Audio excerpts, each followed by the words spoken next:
Is it good to have a cheat day? Is it good, bad? Should you be doing it to lose weight, or should we avoid it altogether? Or is it actually beneficial to stay on track for most of the time and just eat whatever you want? Well, in this video, I'm going to share my personal opinion on cheat days and give you 4 strategies on how you can still lose weight and enjoy the foods that you love. Stay tuned. Now, before I dive into this video, make sure to subscribe and hit that notification bell so that you know every single time I post a new workout or diet tip. Hey, my name is Jenny J. I'm an online coach, personal trainer, group fitness instructor, and nutrition coach with over 10 years of experience working in the health and fitness industry. And I got this question recently about cheat days, whether you should do them, whether you should not do them, whether they're good, bad, or something that we should actually avoid or even benefit from, depending on where you are on your journey. Now, as far as cheat days go, I actually personally don't like calling them cheat days. I would actually refer to them almost as treat days, where you're able to enjoy foods without feeling like you're restricting yourself or on a diet. And the reason why I want to avoid the word cheat in general is because you're passing moral judgment on the choices that you're making. And, as a former yo-yo dieter, I understand how it feels to feel restricted of something. And the moment you restrict yourself from something is the moment when we want it most.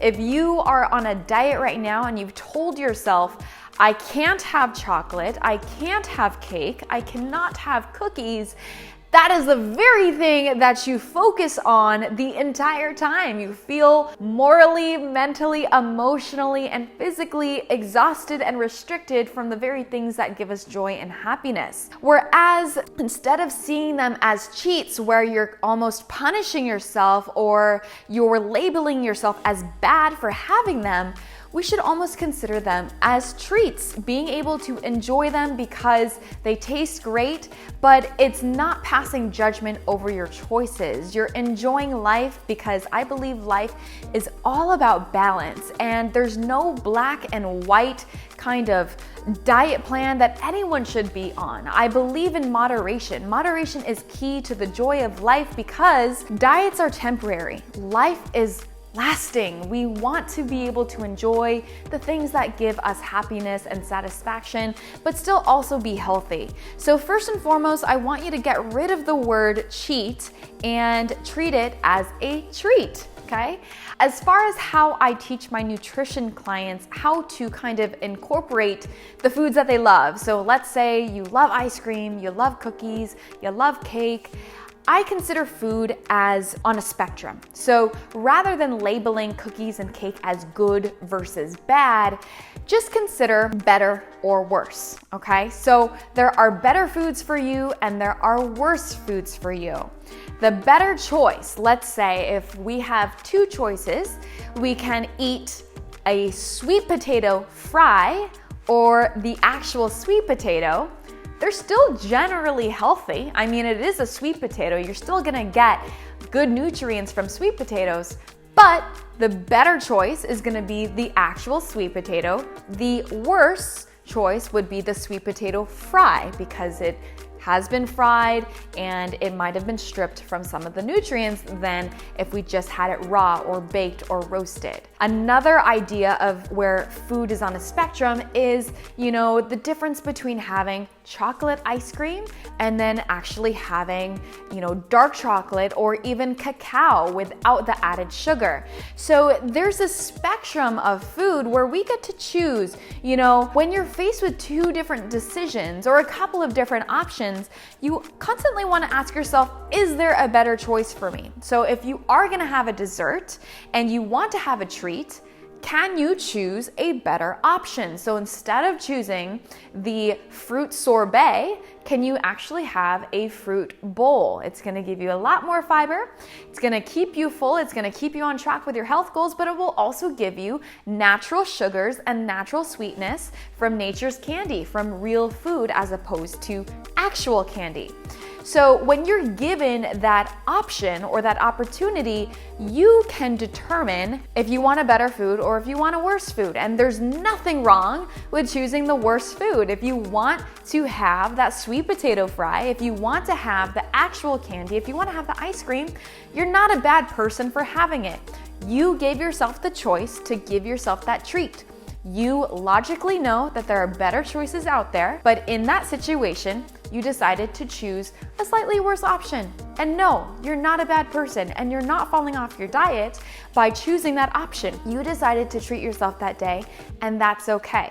The problem that comes is when you start to A, morally judge yourself, feel guilty, and then turn that cheat into a cheat weekend. So choosing that one instance or that one situation and then letting it spiral down this rabbit hole of guilt and resentment, and then just binge eating because you feel like you failed and you might as well just throw in the towel and completely give up on your weight loss goals. We want to avoid that. We don't want to be on this roller coaster diet.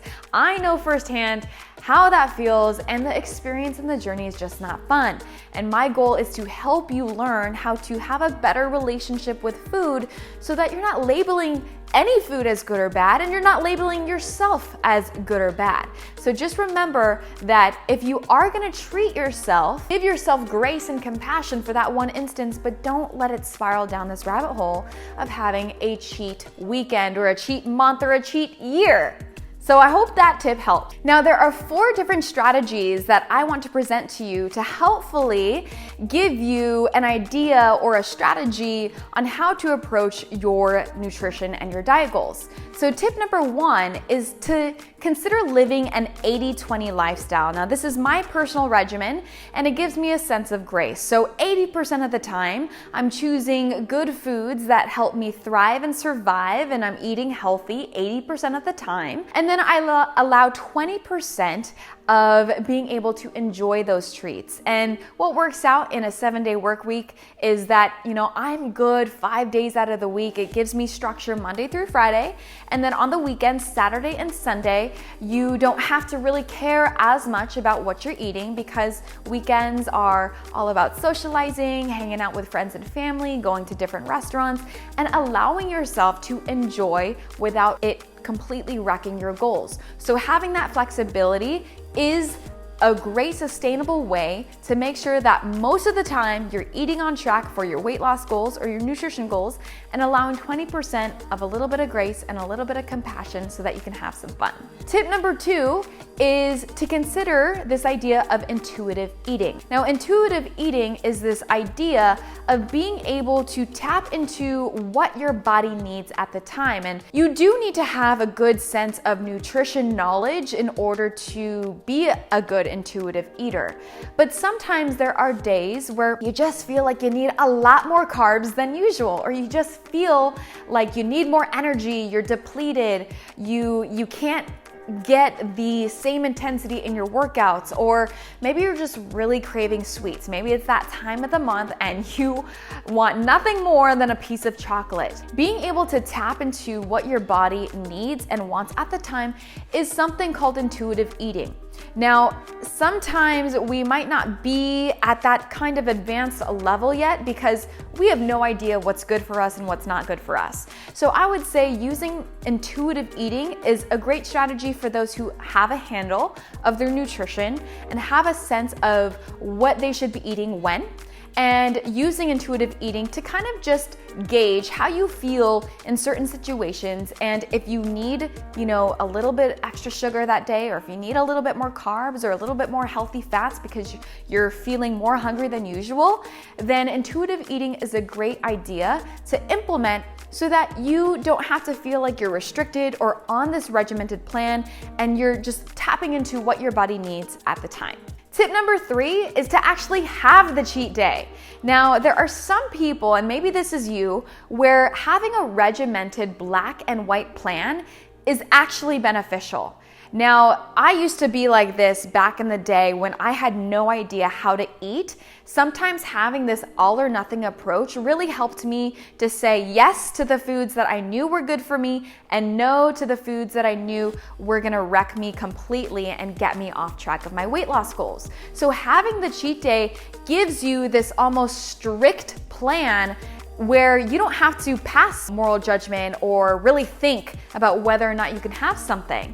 And so it honestly depends on your personality. If you like black and white structure and you know that you thrive off of knowing that you have to restrict yourself for 6 days out of the week and then going to town on that 7th day and having that cheat day and being able to stop right after that cheat day and going back to your plan, then all the power to you. The thing that happens with me, at least from personal experience, is that cheat day becomes a cheat week or a cheat month and I just can't stop.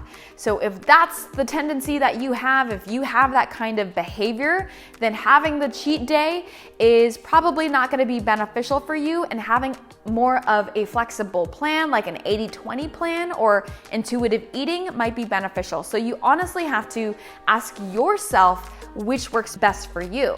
Now that's my question to you. Feel free to comment below, let me know. Do you like black and white plans where you have that structure?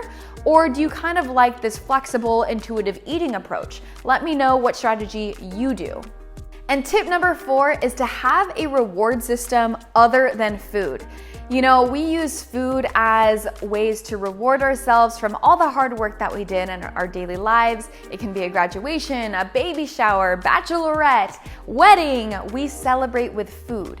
Is there another way that you can reward yourself? Maybe you had a really long work day or a work week and all you want to do is relax and enjoy and have fun. And many times we do associate those feelings with stuffing our face with ice cream and pizza and cookies and chips. So is there another way that you can reward yourself without breaking your diet plan and wrecking your goals? So finding different sources of ways to celebrate or self-soothe or find a solution for those emotions can help you stay on track. Now, I hope those 4 tips helped you. Let me know which tip worked for you or which strategy you're gonna start implementing in your nutrition plan. Now, if you need a little bit more help in your diet plan and your weight loss goals, I do have a free portion control cheat sheet guide that you can learn how to create healthy, balanced meals and portion control all of your food without having to feel like you're on a diet and feel like you have to starve yourself or weigh your food or track your calories and stuff like that. So if you wanna grab that, feel free to check it out. I have put a link in the description below. And if you want more diet tips from me, check out these videos here and I will make sure to help continue supporting you along your journey. Thank you so much for watching and I'll catch you next time.